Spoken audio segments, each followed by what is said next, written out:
guys, it's Wendy from Wendy Wise Beauty. Thanks for stopping by. Today's video, it is about a very much anticipated fragrance. However, it is a little bit hard to come by. It is a new fragrance from the Afnan Souvenir collection. This one debuted this year and it is called Souvenir Blooming Bliss. There are two other fragrances in this series, and from what I can see, they were very well received. There is Souvenir Desert Rose, and then there is also Souvenir Floral Bouquet.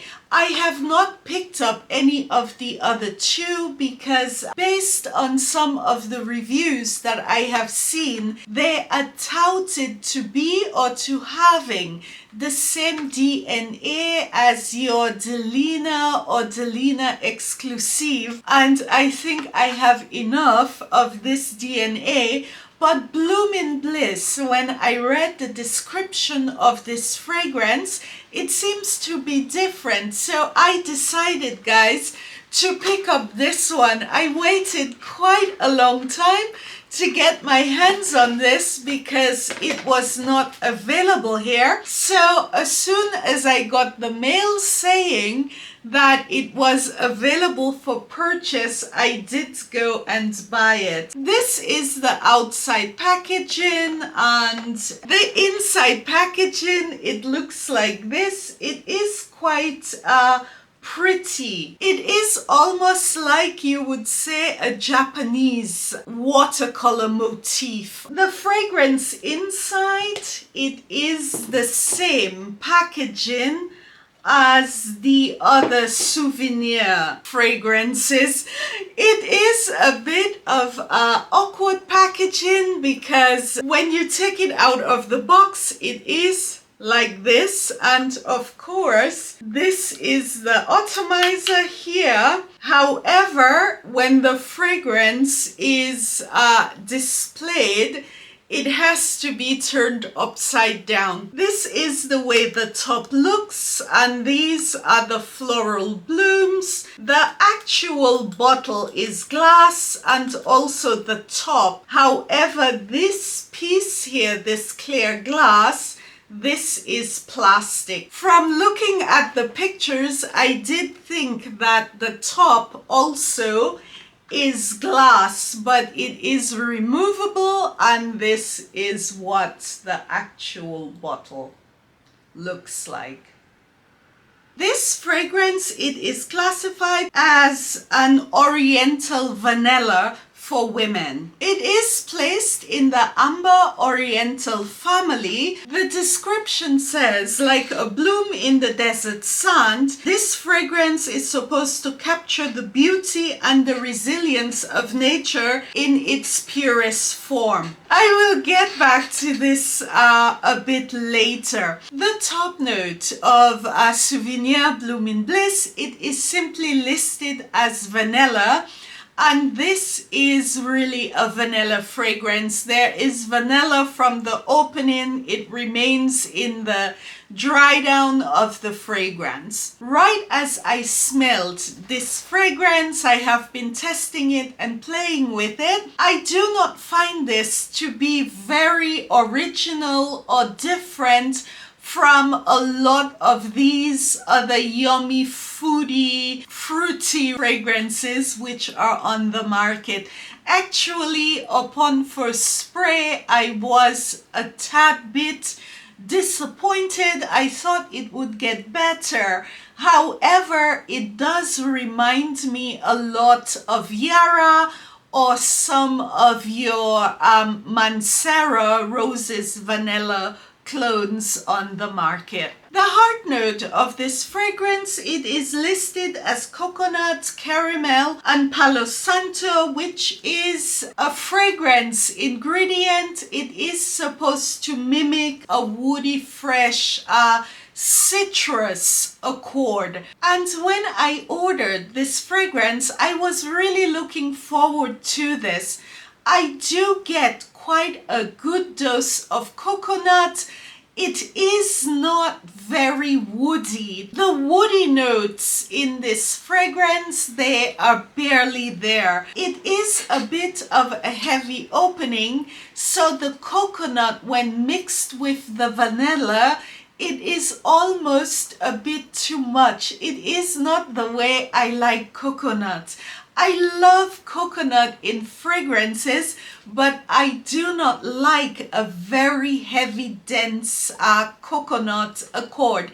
If it is heavy laden coconut, it is always best for me when there is a breeze of, I would say, citrus or some woody notes going through. When I read the notes on this fragrance, it seemed like this is the type of fragrance that it would be, but unfortunately, I find the opening to be a bit dense. It does open a bit, and as the fragrance progresses, it becomes lighter, but this dense vanilla coconut accord, it does remain for quite some time. It should have a bit of woodiness due to the Palo Santo, a bit of a citrus feel, but I do not get it in this fragrance. The base, it is sandalwood and white musk. However, the sandalwood note, it is not very, I would say, woody. It is a very musky dry down with this vanilla and coconut. It was marketed as a vanilla fragrance, yeah, an oriental vanilla, so this is okay. But when I get to the part, you know, in this description where this is supposed to be a fragrance which captures the resilience of nature in its purest form, I do not get this at all. This is a gourmand blend, and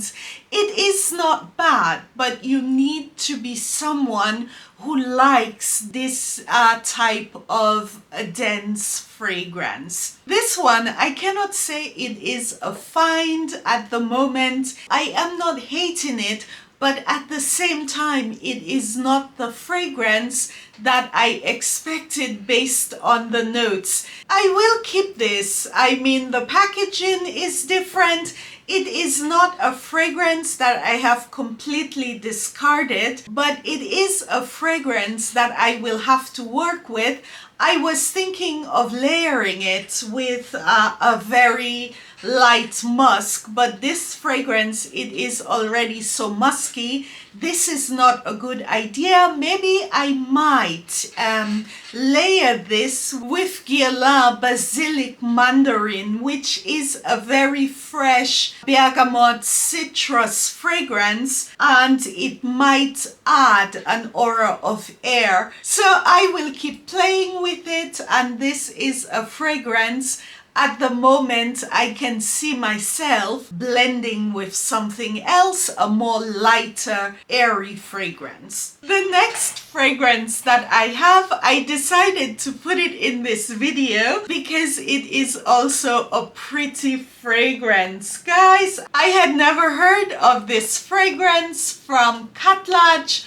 I picked this up. It is very funny because I did order this fragrance here, and I was like a few euros, you know, under the free shipping limits. And when this happened, you know, normally you're looking for a lip balm or something a bit inexpensive that you would get a little bit above so you can get the free shipping. So I was looking around, and all of a sudden this fragrance from Khadlaj, it is called Rose and Romance in gold. This was recommended and it was on sale for all of 15 euros. And I read the notes and I jumped on it. The outside packaging, it is very pretty. It looks a bit antique, a bit romantic, and this did draw me to this fragrance. When I got it, I was thinking, it looks a bit like maybe Gucci, what is it called? Gucci Flora. Yeah, the outside packaging, but they are not in the same genre of scents. Guys, this is what the packaging looks like. This is so pretty. This pink color, yeah, it is a very, I would say, nostalgic pink color. The cap, it is actually metal. This is glass, and this packaging, it is very beautiful, very robust.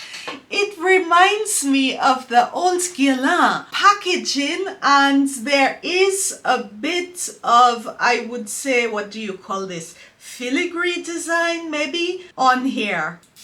The atomizer, it is perfectly good. The fragrance, it is a very, I would say, nostalgic, beautiful, soft, feminine fragrance.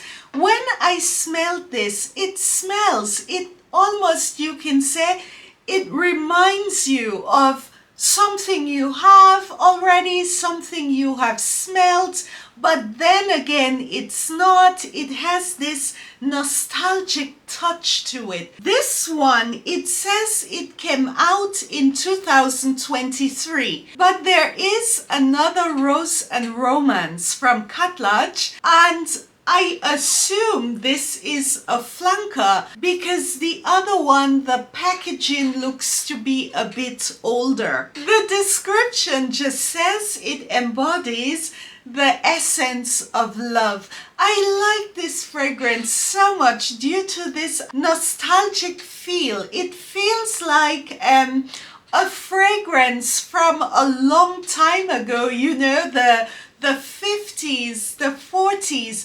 But it is at the same time modern. Don't get me wrong, this is not dated at all, but this is what this fragrance exudes, yeah? It is so very beautiful. It is a soft rose white floral fragrance. From what I can see from the notes, I did not see a lot about this fragrance on social media or online, but on the Khadlaj side, the top, it is bergamot and tuberose, and the middle of the fragrance, it is musk and jasmine, and the base, it is rose, hyacinth and sandalwood. The opening, it is not loud, it is a little bit powdery, and it is a blend, this rose accord, this white floral accord mixed in with some soft sandalwood notes. This one, it is so beautiful, guys. And I think what makes this even more special, not only the packaging and the fragrance is nice, you know, it is the price point. When I got this for 15 euros, I was thinking, okay, for this price, it will be a bit aggressive. There might be a bit of alcohol in the opening where you have to allow this to settle. Honestly, I have none of these problems with this fragrance. I find myself spraying this with abandon. The only little, I would say, drawback, yeah, to this fragrance, it's not a drawback, but a bit of a con, is that the lasting power, it's not all what it could be. It's a fragrance where I need 5-7 sprays, and it is also not so loud. There is some sillage, but it wears closer to the skin. So you will not get 8 hours from this. However, for the price point, this is totally fine. And I know this, so I do spray a bit more, and I normally spray my fragrance on my skin, but with fragrances where I know the lasting power is not all that it could be, I do add a little bit on my clothing because it does, it lasts a bit more. But this is beautiful. And honestly, from these two fragrances, This one is definitely the winner.